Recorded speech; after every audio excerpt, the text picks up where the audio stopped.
Assalamualaikum warahmatullahi wabarakatuh. Kami dari kelompok 7 yang beranggotakan saya, Ilman Azmi Pasya, lalu Alfi Lutfiani, lalu Embun Tiara Pramesti, lalu ada Isar Fahriati, lalu ada Karinda Faisa Asri, dan Nusapira.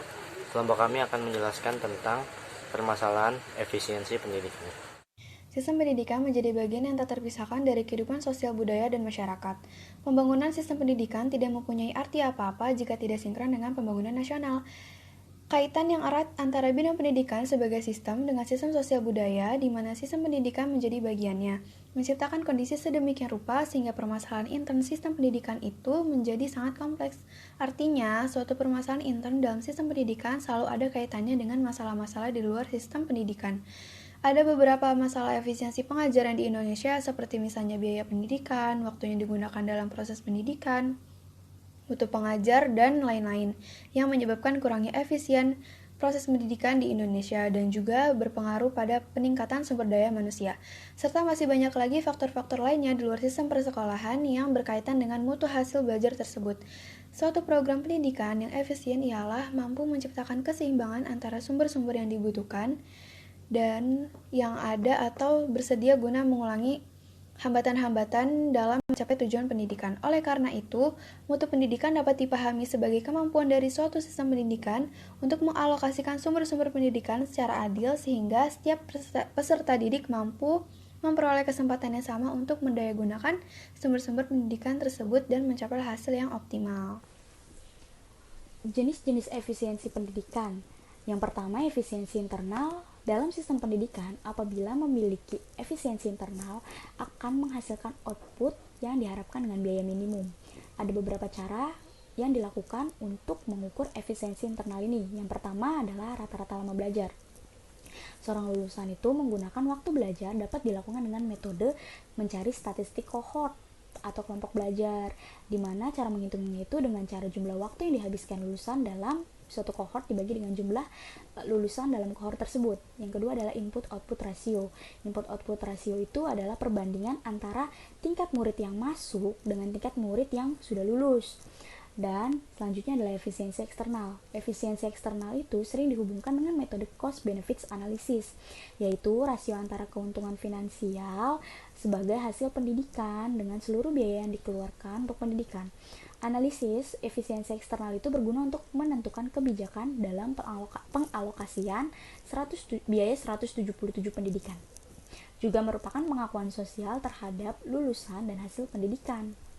Secara konseptual, efisiensi eksternal itu dilakukan dengan analisis keuntungan atas investasi pendidikan dari pembentukan kemampuan, sikap, dan keterampilan. Nah, dalam memperhitungkan investasi tersebut itu ada dua hal penting yang harus kita tahu. Yang pertama itu menghasilkan kemampuan yang memiliki nilai ekonomi dan nilai guna dari kemampuan. Kedua, ada faktor penyebab terjadinya masalah pendidikan di Indonesia. Masalah efisiensi pendidikan dapat terjadi karena beberapa faktor. Begitu pula masalah efektivitas pendidikan juga dapat terjadi dari beberapa faktor. Faktornya yaitu, yang pertama, faktor tenaga pendidikan. Yang kedua, faktor peserta didik dan kurikulum. Yang ketiga, faktor belajar dan pembelajaran. Yang keempat, faktor sarana atau prasarana pendidikan. Dan yang kelima, faktor sosial budaya. Solusi yang dapat diberikan untuk permasalahan efisiensi pendidikan di Indonesia. Yang pertama, tenaga kependidikan sebagai figur utama proses pendidikan untuk menilai tingkat kelayakan atau kualitas institusi pendidikan. Salah satu komponen penting yang dijadikan sasaran adalah komponen tenaga kependidikan baik dari segi kualitas maupun kuantitas. Yang kedua, tenaga kependidikan sebagai manajer pendidikan. Tenaga kependidikan, terutama kepala sekolah atau pimpinan institusi pendidikan, merupakan manajer-manajer pendidikan. Sebagai manajer pendidikan, tugas utama mereka adalah mengupayakan agar kegiatan pendidikan dapat menghasilkan tujuan-tujuan pendidikan secara efektif dan efisien melalui proses manajemen pendidikan. Yang ketiga, masalah pendidikan dan kualitas manajemen pendidikan. Dari perspektif manajemen pendidikan, masalah pendidikan dapat terjadi jika kepala sekolah dan para guru tidak mampu menjadi manajer pendidikan yang baik. Tersebut bisa saja terjadi karena pendidik dan tenaga kependidikan kurang inovatif. Ketika pendidik dan tenaga kependidikan masih berpola pikir bahwa tugasnya adalah mengajar atau bekerja hanya melaksanakan tugas dan rutinitas semata, maka akan sulit lingkungan pendidikan itu berubah menjadi yang lebih baik. Mereka justru tidak merasa berkewajiban untuk melakukan inovasi manajemen pendidikan supaya hasil pendidikannya jauh lebih baik. Yang ketiga ada masalah pendidikan dan kualitas manajemen pendidikan. Dari perspektif manajemen pendidikan, masalah pendidikan dapat terjadi jika kepala sekolah dan juga para guru tidak mampu menjadi manajer pendidikan yang baik. Masalah tersebut bisa saja terjadi karena 3 hal, yaitu pertama, dirinya tidak memiliki pengetahuan yang memadai mengenai konsep-konsep manajemen pendidikan. Yang kedua, dirinya kurang memahami konsep-konsep dasar pendidikan. Yang ketiga, dirinya tidak atau kurang memiliki kemampuan dan karakteristik sebagai manajer pendidikan, sehingga tidak mampu menjalankan peran sesuai dengan statusnya. Masalah kualitas manajer pendidikan seperti itu bisa saja terjadi karena kesalahan dalam penempatan.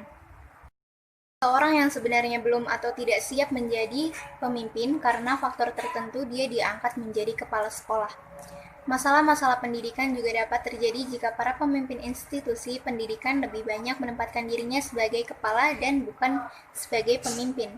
Sebagai kepala, mereka bertindak sebagai penguasa, hanya bertanggung jawab pada pihak atasan dan melakukan tugas-tugas karena permintaan atasan. Jika kepala sekolah lebih banyak bertindak sebagai kepala, maka dirinya akan kesulitan memberdayakan semua personel yang ada agar tujuan pendidikan tercapai. Lalu ada solusi terhadap masalah pendidikan. Dengan manajemen kinerja guru, jika masalah-masalah pendidikan disebabkan oleh faktor manajemen, maka upaya yang paling tepat untuk mencegah dan mengatasi adalah dengan meningkatkan kualitas manajemen pendidikan. Kualitas manajemen dapat meningkat jika para manajer pendidikan berusaha untuk meningkatkan kemampuannya. Dalam perspektif manajemen, agar kinerja guru dapat selalu ditingkatkan dan mencapai standar tertentu, maka dibutuhkan suatu manajemen kinerja atau performance manajemen yang baik. Ngalim Purwanto 2006. Jadi kesimpulannya adalah kita harus berusaha untuk menemukan cara agar pelaksanaan pendidikan menjadi efisien. Masalah efisiensi pendidikan mempersoalkan bagaimana suatu sistem pendidikan menggunakan sumber daya yang ada untuk mencapai tujuan pendidikan yang semestinya.